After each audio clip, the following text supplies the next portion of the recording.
Alexander Blackstone had built an empire on the principle that emotions were liabilities and hearts were weaknesses to be exploited. But when environmental lawyer Emma Carter walked into his boardroom with fire in her eyes and justice on her lips, she shattered 7 years of careful control with a single accusation. "You're destroying the world and you don't even care."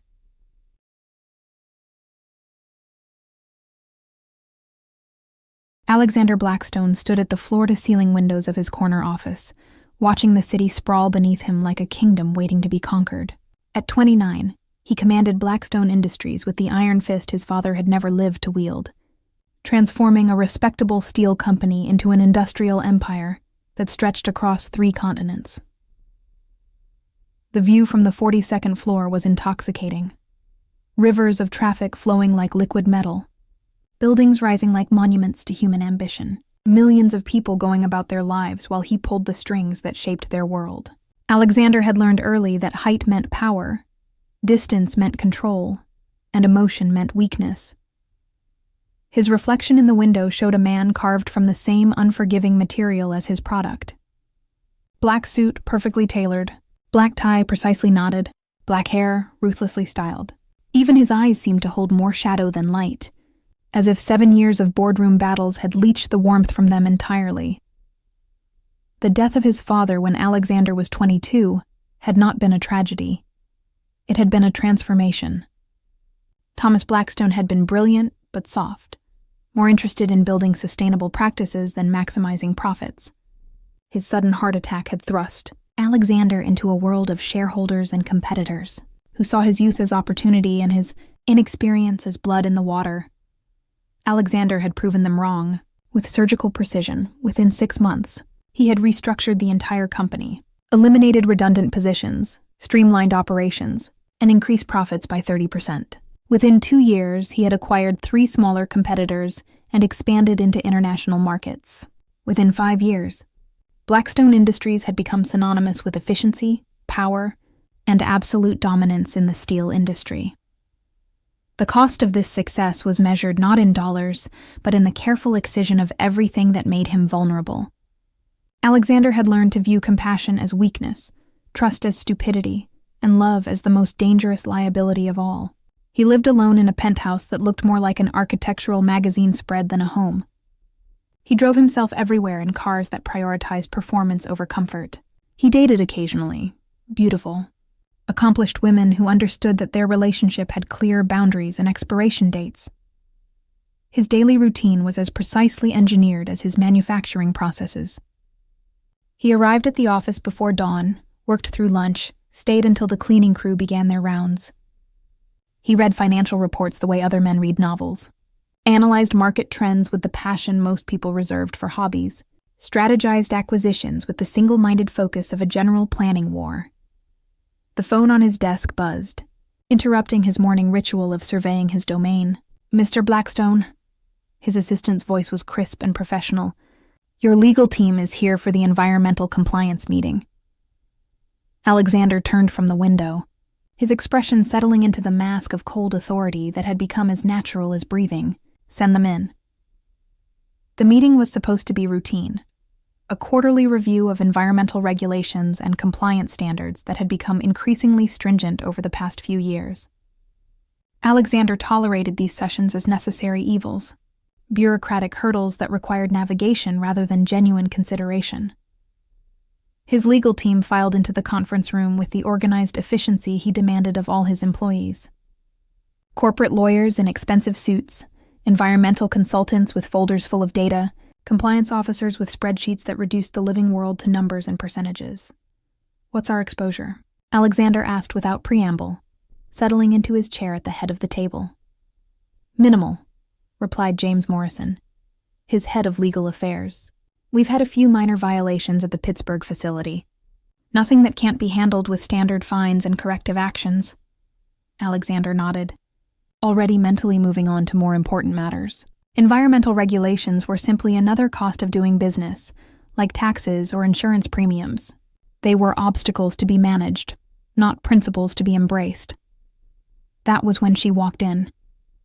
He was about to meet the woman who would prove that some forces of nature couldn't be bought, intimidated, or controlled.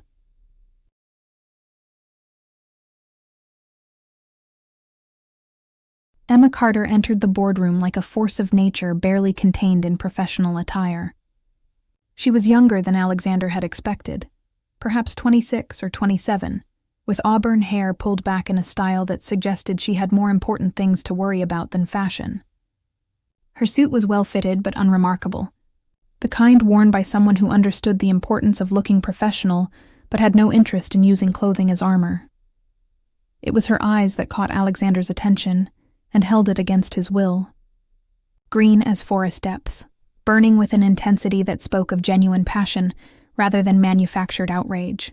This was not someone who had come to negotiate. This was someone who had come to fight. "Gentlemen," she said, her voice carrying clearly across the room. "I'm Emma Carter, senior attorney with the Environmental Defense Coalition. I'm here to discuss the criminal violations your company has committed against the Clean Water Act." The word criminal hung in the air like a challenge. Alexander felt something stir in his chest, not fear, but something more dangerous. Interest. "Ms. Carter," James Morrison began, his tone diplomatically condescending, "I think there may be some confusion about the nature of these violations. They're civil matters, easily resolved through appropriate channels." Emma's smile was sharp enough to cut glass. "There's no confusion, Mr. Morrison.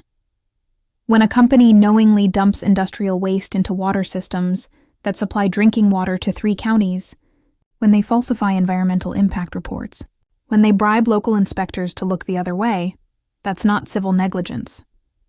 That's criminal behavior." Alexander leaned back in his chair, studying this unexpected adversary with the same analytical focus he applied to market analysis. Emma Carter was not what he had been expecting from environmental activists. There was no theatrical indignation, no emotional appeals to save the planet. This was precision warfare disguised as legal procedure. "You're making serious accusations, Ms. Carter," Alexander said, speaking for the first time since she entered the room. "I hope you have serious evidence to support them." Emma turned her full attention to him, and Alexander felt the impact like a physical blow.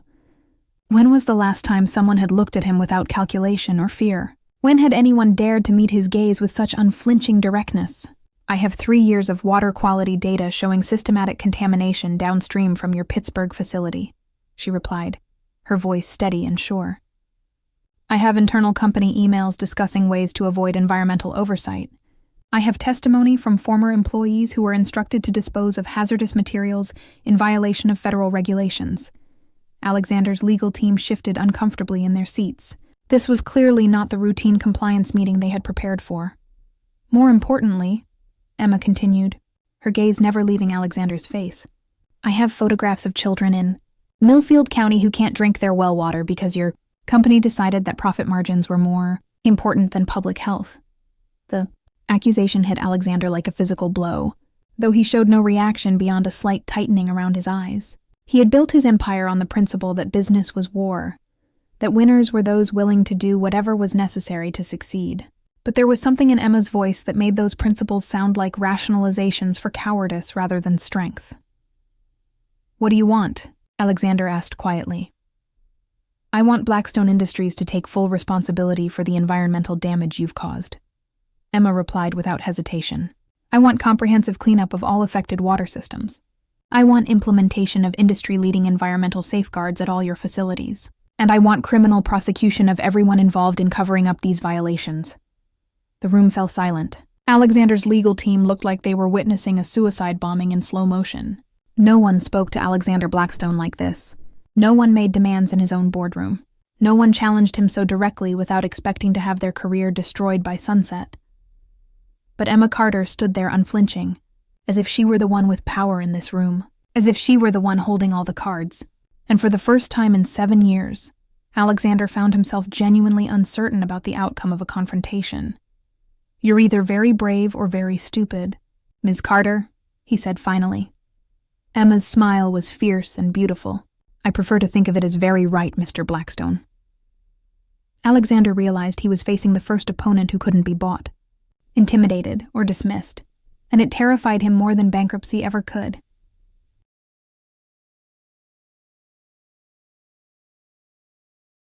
The war began immediately. Within 24 hours of Emma's departure from his boardroom, Alexander had mobilized every resource at his disposal to destroy her case and her career.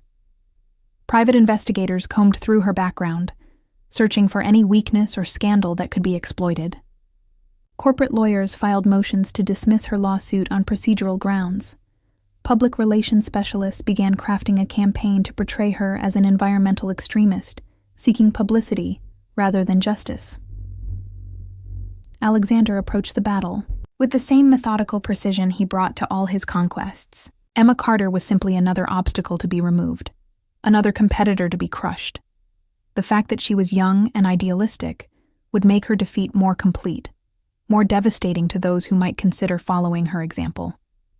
But as the reports began flowing back to his desk, Alexander discovered something unexpected. Emma Carter was not the naive activist he had anticipated. She had graduated magna cum laude from Harvard Law School, where she had been editor of the Law Review and had written extensively on environmental justice issues. She had clerked for a federal judge, worked for 2 years at a prestigious firm, specializing in corporate litigation, and had won several high-profile cases against major corporations. Her reputation in legal circles was impeccable, her credentials unassailable. More troubling still, her case against Blackstone Industries was airtight. The evidence she had presented was not only legitimate but devastating: internal company documents that Alexander's own legal team had been unaware of, water quality data that painted a picture of systematic contamination, witness testimony from former employees who had been silenced with non-disclosure agreements that apparently hadn't held. Alexander found himself studying photographs of the affected communities with an attention that surprised him. Millfield County was a rural area he had never visited, populated by farmers and small-town families whose lives had been shaped by generations of hard work and simple values. The images Emma had provided showed wells that ran orange with industrial runoff, children playing in streams that glowed with unnatural colors, livestock that had died after drinking contaminated water. For the first time in years, Alexander felt something that might have been shame. The emotion was quickly suppressed, buried beneath layers of rationalization and strategic thinking. These were regrettable but necessary costs of industrial progress. His company provided jobs for thousands of people, contributed millions in taxes, produced materials that built the modern world. The needs of the many outweighed the complaints of the few, but the rationalizations felt hollow in ways they never had before, and Alexander found himself thinking about Emma Carter at inappropriate moments. During board meetings, he would remember the fire in her green eyes. While reviewing quarterly reports, he would find himself wondering what she was doing, what new strategy she was devising, what ammunition she was gathering for their next encounter. The next encounter came sooner than expected. Alexander was leaving his office late on a Thursday evening when he found Emma waiting by his car in the parking garage. She was leaning against the concrete pillar with casual confidence, as if she owned the space rather than being an unwelcome intruder in his private domain. "Ms. Carter," Alexander said, his voice carefully neutral. "This is private property." "I know," Emma replied, straightening to face him. "I also know you've been having me followed for the past week, and that you've contacted my former employers trying to find something to discredit me, and that you've hired a team of lawyers whose only job is to bury my case in procedural delays." Alexander felt a flicker of admiration despite himself. Most people would have been intimidated by his investigation, would have backed down or sought to negotiate. Emma seemed energized by his attacks, as if they proved the righteousness of her cause. "It's nothing personal," Alexander said, moving toward his car. "It's simply business." Emma stepped into his path, close enough that he could smell her perfume, something light and floral that seemed entirely at odds with her warrior's demeanor. "When children can't drink clean water because of your business decisions, it becomes very personal, Mr. Blackstone." Alexander looked down at her, acutely aware of how small she seemed compared to his 6'3" frame, how vulnerable she appeared despite her fierce confidence. Any reasonable person would be terrified of him, of his power, of his ability to destroy careers and crush opposition. Emma Carter looked at him like he was simply another obstacle to be overcome. "What do you want?" he asked quietly. "I want you to visit Millfield County," Emma said without hesitation. "I want you to see what your company has done. I want you to meet the families whose lives have been affected by your business decisions." The request was so unexpected that Alexander almost laughed. "That's not going to happen." "Because you're afraid of what you'll find?" Emma challenged. "Or because you already know what you'll find and you don't want to face it?" Alexander felt anger surge through him, hot and immediate.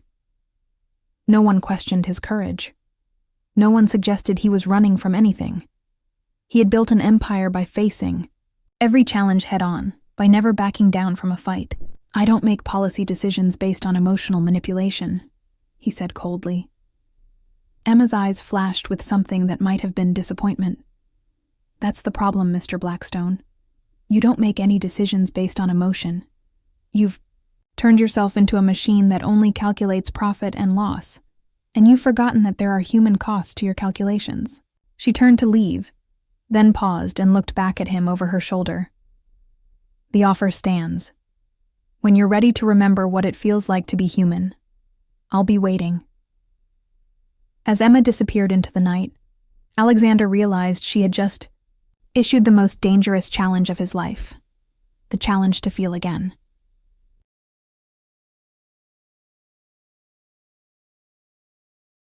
The sleepless nights began after Emma's challenge in the parking garage. Alexander lay in his minimalist bedroom, staring at the ceiling of his penthouse while the city sparkled below his windows. He had always prided himself on his ability to compartmentalize, to separate business decisions from personal feelings, to approach every problem with cold logic rather than messy emotion. But Emma Carter had somehow bypassed all his carefully constructed defenses, leaving him restless and unsettled in ways he couldn't quantify or control. He found himself researching Millfield County in the dark hours before dawn, studying satellite images and demographic data with the same intensity he usually reserved for market analysis. The area was rural and poor, populated by families who had lived there for generations, depending on farming and small businesses that had gradually disappeared as larger corporations moved operations elsewhere. The more he learned, the more uncomfortable he became. Blackstone Industries had chosen the location for their Pittsburgh facility specifically because of the lack of environmental oversight and the community's desperate need for jobs. Alexander's father had negotiated generous tax incentives and relaxed environmental standards in exchange for bringing employment to the region. What had seemed like shrewd business strategy now felt like exploitation of people who had no other options. The internal company documents Emma had referenced began arriving on Alexander's desk as his legal team prepared their defense strategy. Reading them was like examining the evidence of a crime he hadn't realized he was committing. Cost-benefit analyses that weighed cleanup expenses against potential fines, memorandums discussing ways to minimize environmental reporting requirements, email chains debating whether it was cheaper to implement proper waste disposal or simply pay the penalties for violations. Alexander recognized his own signature on several of these documents, approvals he had given without really reading the details, decisions he had made based purely on financial impact without considering human costs. The recognition made him physically ill in ways he couldn't quite understand. His work began to suffer as his attention wandered to questions that had no place in boardroom discussions. During presentations about quarterly projections, he would find himself wondering about the families whose water had been contaminated. While reviewing acquisition targets, he would think about Emma's accusation that he had forgotten how to be human.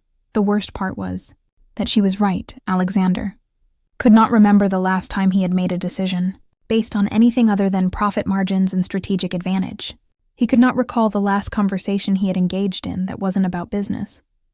He lived alone, worked alone, made choices in isolation that affected thousands of people he would never meet, and apparently never think about. Emma Carter had held up a mirror to his life, and the reflection was that of a man who had achieved everything he thought he wanted while losing everything. That actually mattered.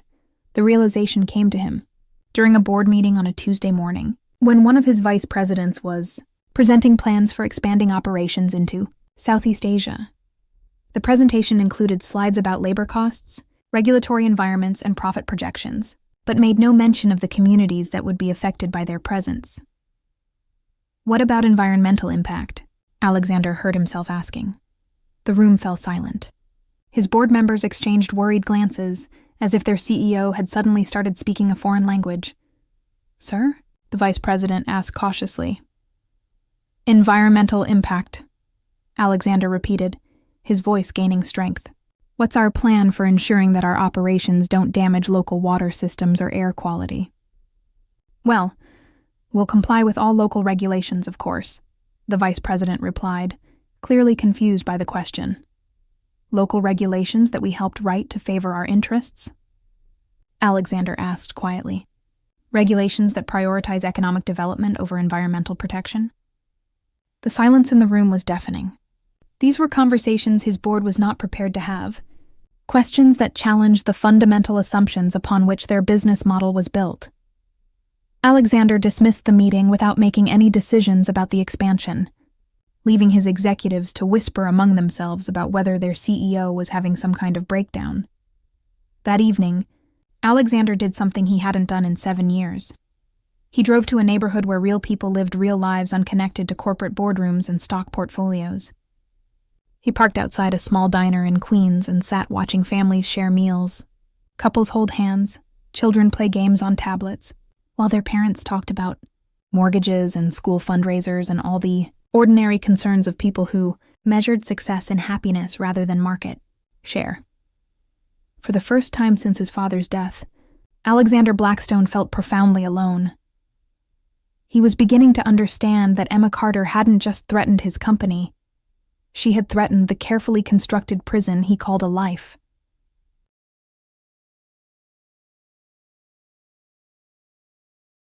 The decision to visit Millfield County came to Alexander not as a dramatic revelation, but as an inevitable conclusion to weeks of sleepless nights and growing unease.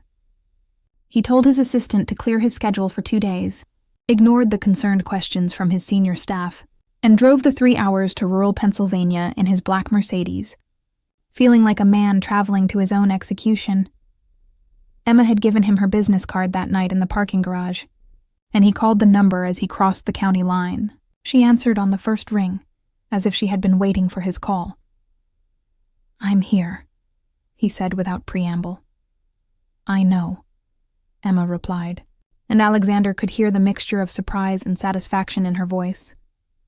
"I've been watching for your car. Meet me at the Millfield General Store on Main Street."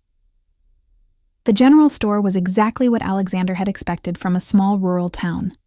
Weathered wood siding, hand-painted signs advertising everything from fishing licenses to homemade pie, a front porch where elderly men in overalls sat discussing weather and politics with the leisurely pace of people who had nowhere else to be.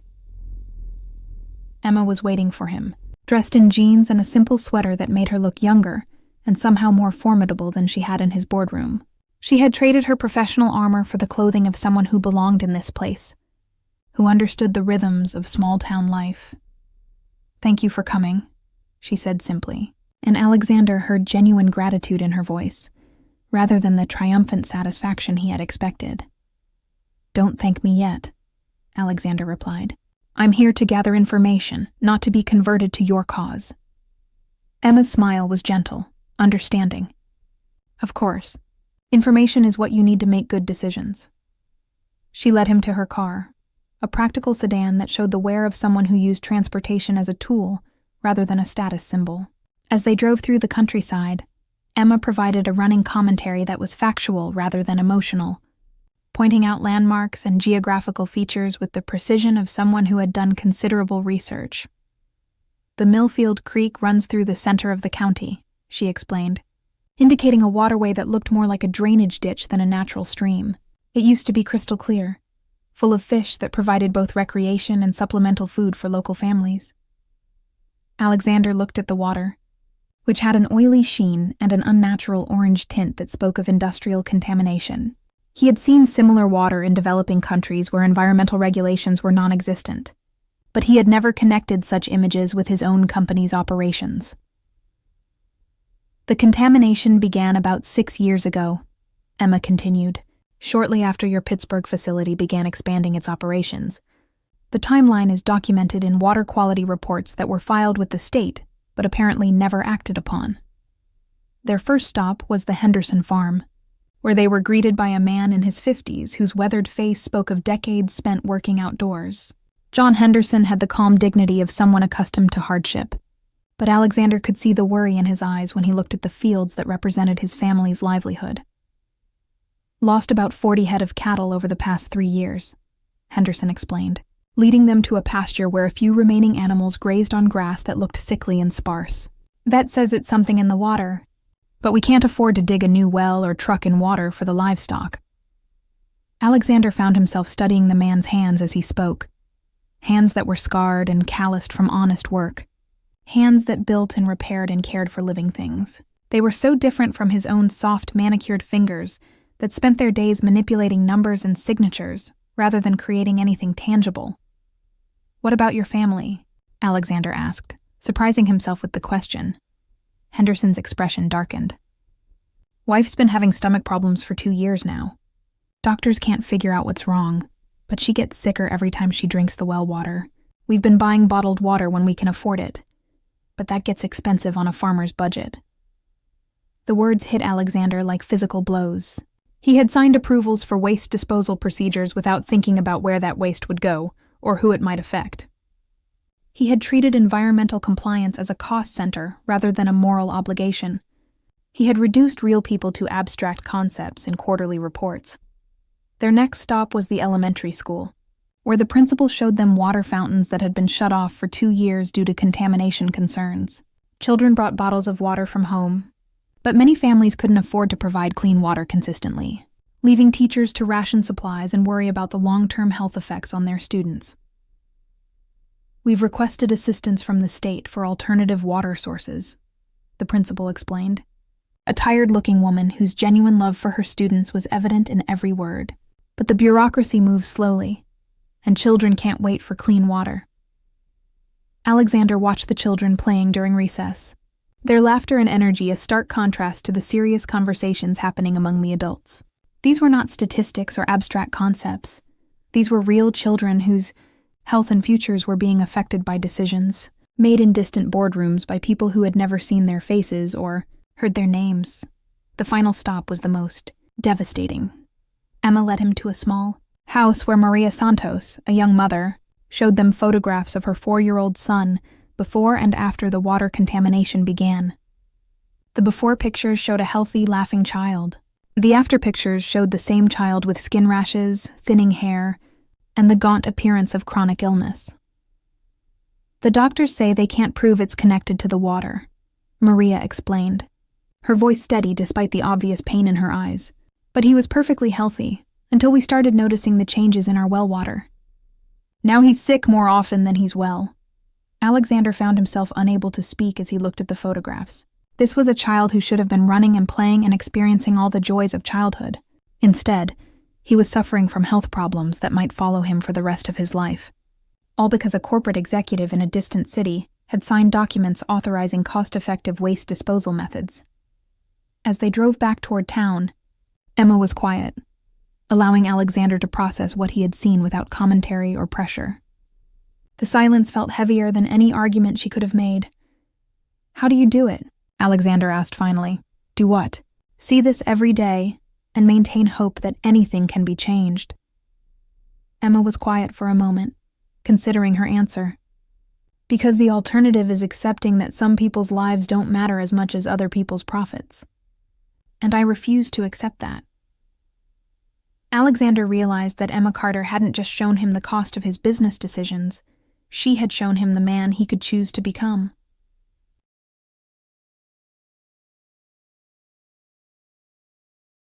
Alexander returned to New York feeling like a man carrying a weight that threatened to crush him. The images from Millfield County haunted his dreams. Maria Santos's sick child, John Henderson's dying cattle, schoolchildren rationing bottled water.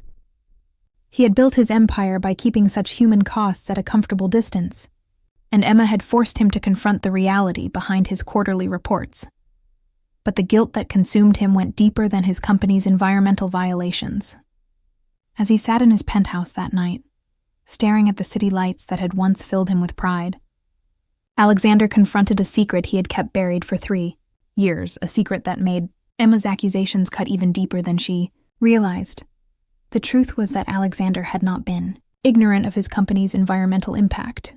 He had known about the contamination, the health risks, the human costs, and he had been secretly trying to address them without admitting culpability or damaging his company's public image.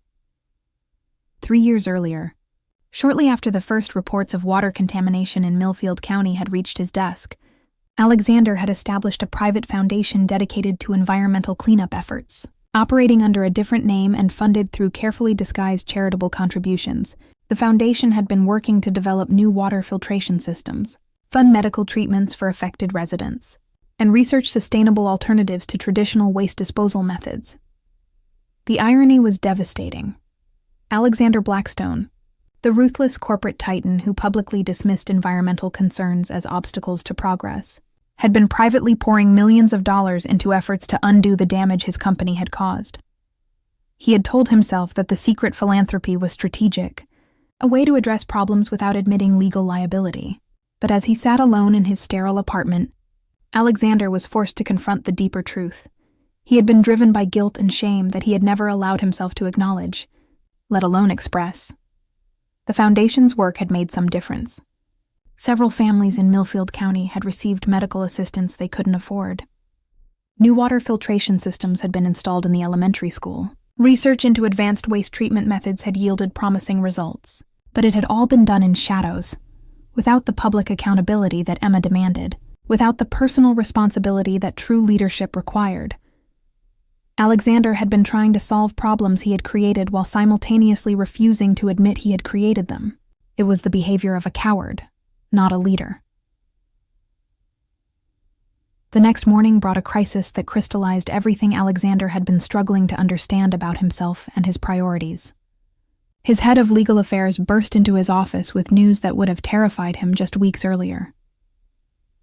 Emma Carter has found out about the foundation, James Morrison announced, his face pale with panic. She has financial records, incorporation documents, everything that links you to the environmental cleanup efforts. Alexander felt his heart stop. How? We don't know. But she's calling a press conference this afternoon. She's going to expose everything. The violations, the cover-ups, and your secret attempts at remediation. Morrison began outlining damage control strategies, ways to spin the revelations to minimize legal exposure and public relations disasters. But Alexander wasn't listening. His mind was racing through implications that had nothing to do with corporate strategy and everything to do with a woman who had challenged him to remember what it felt like to be human. Emma had discovered his secret shame, and she was going to use it to destroy him. But as the initial panic faded, Alexander realized something surprising. He felt relief rather than terror at the prospect of having his hidden actions exposed. For 3 years, he had been living a double life. Public ruthlessness masking private conscience, corporate efficiency hiding personal guilt. The exhaustion of maintaining that facade had been eating away at him without his even realizing it. Emma Carter was about to force him to choose between the image he had built and the man he was becoming. And for the first time in his adult life, Alexander Blackstone knew exactly which choice he was going to make. The woman who had threatened to destroy him was about to give him the chance to save himself.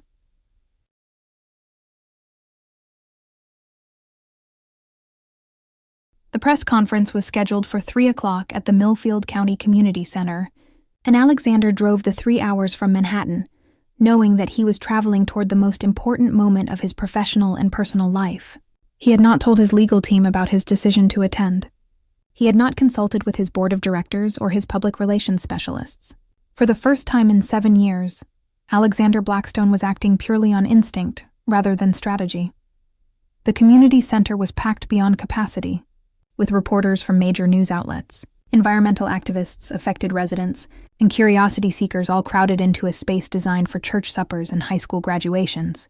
Alexander slipped in through a side entrance, keeping to the back of the room where he could observe without being noticed. Emma stood at the front of the room behind a makeshift podium, and Alexander felt his breath catch at the sight of her. She was dressed professionally but simply, her auburn hair pulled back to reveal the determined set of her jaw and the fire in her green eyes. This was Emma in her element, a warrior preparing for battle, a woman who had found her calling and fighting for people who couldn't fight for themselves. "Ladies and gentlemen," Emma began, her clear voice carrying easily across the crowded room, "I'm here today to expose a pattern of corporate negligence and environmental destruction that has been poisoning this community for 6 years."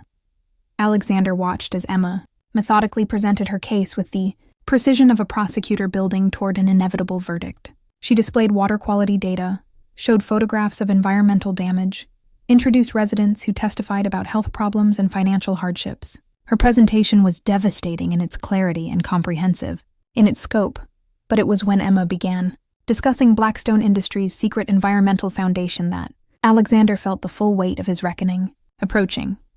"Alexander Blackstone wants you to believe he's a heartless corporate titan who cares nothing for environmental protection," Emma said, her voice carrying a note of something that almost sounded like admiration. "But the truth is more complicated than that." Alexander felt the room's attention shift as Emma displayed financial documents that revealed his foundation's activities: the water filtration systems, the medical assistance, the research funding, the millions of dollars that had been quietly directed toward addressing the problems his company had created. "For 3 years," Emma continued, "Alexander Blackstone has been secretly funding environmental cleanup efforts in this very community. He has provided medical assistance to affected families, installed water treatment systems in local schools, and supported research into sustainable industrial practices." The room buzzed with confusion and surprise. This was not the narrative anyone had expected, including the reporters who had come expecting a simple story of corporate villainy. "But here's what Mr. Blackstone doesn't understand," Emma said, her voice gaining strength and passion. "You cannot poison a community with one hand while secretly trying to heal it with the other. You cannot hide behind corporate lawyers and public relations campaigns while privately funding the cleanup of your own environmental crimes. True leadership requires the courage to stand up publicly, to take responsibility, to change the systems that create these problems in the first place." Alexander realized that this was his moment. Emma had laid out his choices with perfect clarity: continue hiding behind corporate structures and legal protections, or step forward and claim responsibility for both his failures and his attempts at redemoniation. He began walking toward the front of the room before he had consciously made the decision to move. Conversation stopped as people recognized him, the crowd parting like water as he approached the podium where Emma stood watching his advance with an expression of surprise and something that looked like hope. "May I?" Alexander asked quietly, indicating the microphone. Emma stepped aside, and Alexander found himself facing a room full of people whose lives had been affected by his decisions. Families he had harmed, children he had put at risk, communities he had damaged in the pursuit of profit and efficiency. "My name is Alexander Blackstone," he began, his voice steadier than he had expected. "I'm the CEO of Blackstone Industries, and I'm responsible for the environmental violations that have affected this community." The simple admission felt like stepping off a cliff, but also like finally being able to breathe after holding his breath for years. "Ms. Carter is correct about everything she has presented today," Alexander continued. "My company has violated environmental regulations, endangered public health, and caused real harm to real people. She's also correct that I have been secretly funding cleanup efforts through a private foundation, trying to address these problems without taking public responsibility for creating them." Alexander looked out at the faces in the crowd, some hostile, some curious, some reflecting the cautious hope of people who had been disappointed too many times to trust easily. "But what Ms. Carter doesn't know," Alexander said, his eyes finding Emma's across the small space that separated them, "is why I started that foundation. In the first place." The room fell completely silent. "I started it because I met a woman who showed me that caring about other people isn't weakness. It's the only thing that makes us human. I started it because someone challenged me to look beyond profit margins and see the real costs of my business decisions. I started it because Emma Carter made me fall in love with the man I could become instead of remaining trapped by the man I had been." Alexander heard gasps from the crowd, saw reporters frantically taking notes, felt the weight of cameras recording words that would change his life forever. But all he could see was Emma's face, the surprise and understanding, and something deeper that made his heart race with possibilities he had never dared to consider. He had just confessed his love in front of a room full of strangers, but the only opinion that mattered was hers.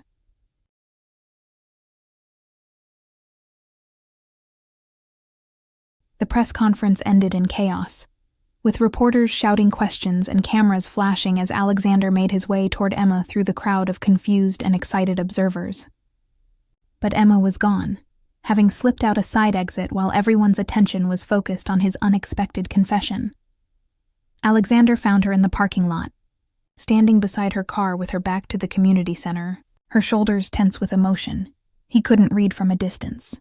She looked smaller somehow, less formidable than she had at the podium, as if his public declaration had stripped away some of the armor she wore to protect herself from the world's disappointments. "Emma," he called softly, not wanting to startle her. She turned to face him, and Alexander saw tears glistening in her green eyes, tears that could have been joy or anger or the complicated mixture of emotions that came with having your entire worldview shifted in the span of a single conversation. "Why did you do that?" she asked, her voice barely above a whisper. "Because it was the truth," Alexander replied, stopping a few feet away from her, close enough to see the conflict playing across her features, but far enough away to give her space to process what had just happened. "Which part? The part where you admitted to environmental crimes that could land you in federal prison? Or the part where you declared your love for me in front of half the press corps on the East Coast?" Alexander's mouth quirked up in what might have been a smile if the situation weren't so precarious. "Both. All of it. Everything I should have said months ago but was too much of a coward to admit." Emma shook her head, her expression cycling through disbelief, anger, and something that looked dangerously close to hope. You can't just blow up your entire life and then stand there looking at me like I'm supposed to know what to do with that."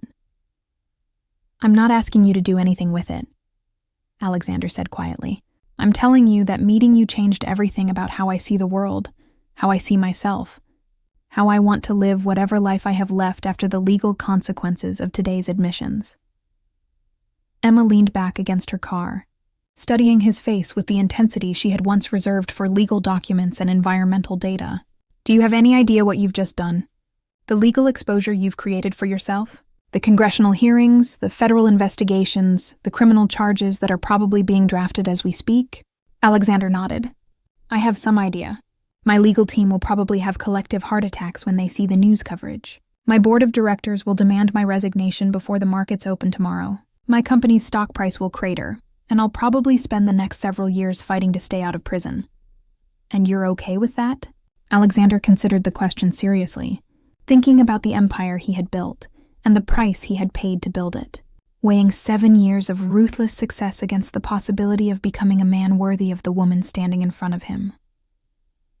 "I used to think caring was weakness," he said finally, echoing his father's old words while transforming their meaning entirely. "Then you walked into my boardroom and made me feel human again. For the first time in 7 years, I want to be someone I can respect when I look in the mirror. If that cost me everything I thought I wanted, then maybe everything I thought I wanted was never worth having in the first place." Emma's tears spilled over then, tracking down her cheeks in silver lines that caught the afternoon sunlight. "You magnificent, impossible man. Do you realize that you've just made it infinitely harder for me to hate you?" "Good," Alexander said, taking a step closer to her, "because I was hoping you might consider loving me instead." Emma laughed through her tears, a sound that was part joy and part exasperation, and entirely the most beautiful thing Alexander had ever heard. "I already do, you infuriating, brilliant, impossible man. I've been fighting it for months, telling myself that you were everything I stood against, that falling for you would compromise everything I believed in." Alexander felt his heart stop and restart in the space of a single breath. "And now? Now I realize that you're not the enemy I thought you were," Emma said, reaching up to touch his face with fingers that trembled slightly. "You're a man who lost his way and found it again because someone challenged him to be better than he was. You're someone who spent 3 years trying to fix his mistakes in secret because he was too proud to admit he had made them in public. You're the kind of person who would sacrifice everything he's built for the chance to become someone worthy of love." Alexander covered her hand with his. marveling at the warmth of her touch and the impossible gift of her understanding. "Emma Carter, you have completely destroyed my life and somehow made me grateful for the destruction." Emma's smile was radiant, transforming her entire face in a way that made Alexander forget about press conferences and legal consequences and everything else that existed outside this moment. This parking lot, this woman who had seen through all his defenses to the man he was becoming. "What happens now?" she asked. "Now we figure out how to build something better from the pieces," Alexander replied. "Together, if you're willing to help a reformed corporate villain learn how to be one of the good guys."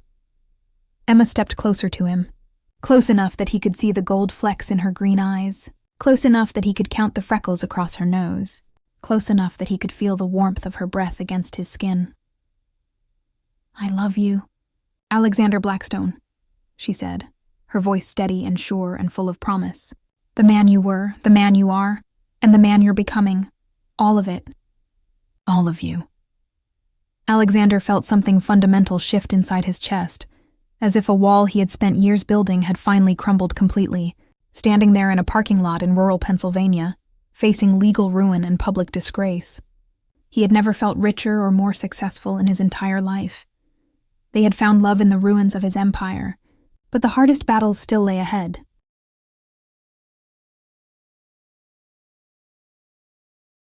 6 months later, Alexander stood in the same community center where he had confessed his love and destroyed his corporate reputation, but the space had been transformed into something entirely different. Instead of folding chairs and makeshift podiums, the room now housed state-of-the-art water testing equipment, environmental monitoring stations, and educational displays about sustainable industrial practices. The Blackstone Environmental Foundation had emerged, from the shadows to become a model for corporate accountability and environmental justice. Alexander had stepped down as CEO of Blackstone Industries, selling his controlling interest to fund the foundation's work in accepting a federal monitoring agreement that would oversee his company's environmental practices for the next decade. The legal consequences had been severe but not as catastrophic as his lawyers had predicted. Alexander had pled guilty to environmental violations, paid substantial fines, and agreed to personally fund cleanup efforts that would cost more than most people earned in a lifetime. But his cooperation with federal investigators and his voluntary disclosure of information had resulted in a sentence of community service rather than prison. Time. Emma had been beside him through every court hearing, every negotiation, every moment when the weight of rebuilding his life from scratch had seemed overwhelming. She had left her position with the Environmental Defense Coalition to become the Foundation's legal director, bringing her expertise and passion to the work of transforming good intentions into effective action. The Foundation had accomplished more in 6 months than Alexander's secret philanthropy had achieved in 3 years. Water treatment systems had been installed throughout Millfield County. Medical monitoring programs had been established for affected residents. Research partnerships with universities had yielded new approaches to industrial waste management that were being adopted by companies across the country. But the most important transformation had been personal. Alexander had traded his sterile penthouse for a farmhouse on the outskirts of Millfield County, complete with a vegetable garden that he was learning to tend, and a front porch where he and Emma spent evenings planning foundation projects and dreaming about the future. He had exchanged his black suits for jeans and work shirts, his corporate schedule for days that included site visits and community meetings and long conversations with people whose lives had been affected by his decisions. The man who had once measured success in stock prices and quarterly reports now found fulfillment in water quality improvements and children's health statistics. The executive who had prided himself on emotional detachment now threw himself wholeheartedly into work that was deeply, personally meaningful. The Henderson Farms water tested clean for the 3rd month in a row, Emma reported as she joined Alexander on their front porch that evening. Settling beside him on the swing he had installed specifically for moments like this. "And Maria Santos?" Alexander asked, though he already knew the answer from Emma's expression. Her son's latest medical results show significant improvement. The doctor says if the trend continues, he should be completely healthy within another year. Alexander closed his eyes, feeling the satisfaction that came from problems solved and lives improved rather than profits maximized. "Sometimes I can't believe this is my life now." Emma leaned against his shoulder, her presence warm and solid and absolutely essential to his happiness. Do you miss it? The corporate world, the power, the empire you built? Alexander considered the question seriously, thinking about boardrooms and stock options and the intoxicating rush of closing billion-dollar deals. I miss the simplicity of it sometimes. It was easier when I could reduce everything to numbers on a spreadsheet. But I don't miss feeling empty at the end of every day, or lying awake at night wondering if my success was built on other people's suffering. And you don't regret giving it all up for a woman who sued you into changing your life? Alexander turned to look at Emma, taking in the face that had become more beautiful to him with every passing day, the eyes that still challenged him to be better than he thought possible, the smile that had taught him the difference between existing and living. Emma Carter, he said, his voice carrying all the love and gratitude and wonder he felt at finding himself in this impossible, perfect life. You saved me from becoming a man I couldn't respect. You showed me that caring about other people isn't weakness. It's the only strength that matters. You loved me enough to destroy everything I thought I wanted so I could discover everything I actually needed. Emma's eyes filled with tears that caught the light of the setting sun. And you loved me enough to choose becoming a better man over staying a powerful one. Alexander stood and held out his hand to Emma, pulling her up beside him on the porch that overlooked the community they were working together to heal. The sun was setting over fields that were slowly recovering from years of industrial damage, painting the sky in shades of gold and amber that seemed to promise new beginnings and second chances. "Marry me," Alexander said. The words coming from a place deeper than strategy or calculation, from the part of his heart that Emma had taught him to trust. Emma's smile was radiant, transforming her entire face in the way that had first made Alexander realize he was falling in love with someone who could change everything about his life. "Yes," she said simply, stepping into his arms with the natural grace of someone coming home. "Yes, absolutely yes," as they stood together on their front porch, watching the sun set over the community they were working to heal. Alexander marveled at the journey that had brought him from a sterile penthouse to this moment of perfect happiness. He had lost an empire but gained a life worth living. He had surrendered power but discovered love. He had stopped being a successful businessman and started becoming a good man. Emma Carter had walked into his boardroom as an adversary and become his salvation. She had challenged his assumptions, exposed his secrets, and loved him into becoming someone worthy of her affection. He had spent years building walls around his heart to protect himself from weakness, only to discover that the greatest strength was letting someone love him enough to tear those walls down.